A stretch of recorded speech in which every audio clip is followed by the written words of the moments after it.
रते देरो में दरगाह हजरत सचल सरमस्त सखी जे सज्जादा नशीन पीर ख्वाजा अब्दुल हक फारूकी झंडेमान में सरमस्त जमायत जे नायब फकीर चीफ खलीफा सरदार आगा अली नवाज खान जलबाणी तरफा गोठ मसूदेरो में चीफ सरदार जलबाणी हाउस ते महफिल समा चौकीरी महफिल मुनक़िद कई वई।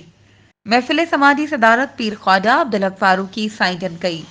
और ये मौके ते दरगाह हजरत सचल सरमस्त सखी जे सज्जादा नशीन पीर ख्वाजा अब्दुल हक फारूकी मीडिया सां ॻाल्हाईंदे इहो पैगाम ॾींदे चयो त ॾियारी त्योहार जे मौके ते हिंदू भाइरनि ऐं भेनरुनि खे ॾियारी मुबारक हुजे। इंतिहा पसंदी जे मामले ते अमन जो झंडो खणी निकितो आहियां।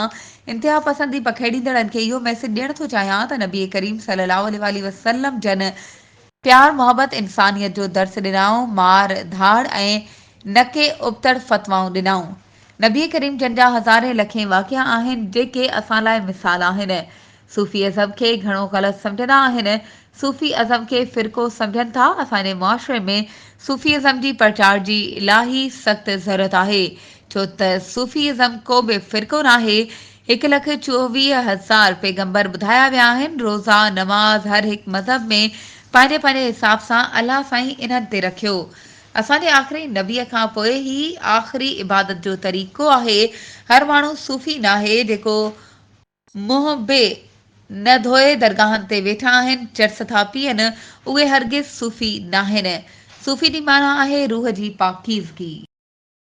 वधीक ख़बरुनि ऐं अपडेट्स जे लाइ असांजे चैनल खे सब्सक्राइब कयो ऐं हा बेल आइकन खे प्रेस करणु न विसारजो त जीअं असांजी हर नई अचण वारी वीडियो तव्हां ताईं पहुची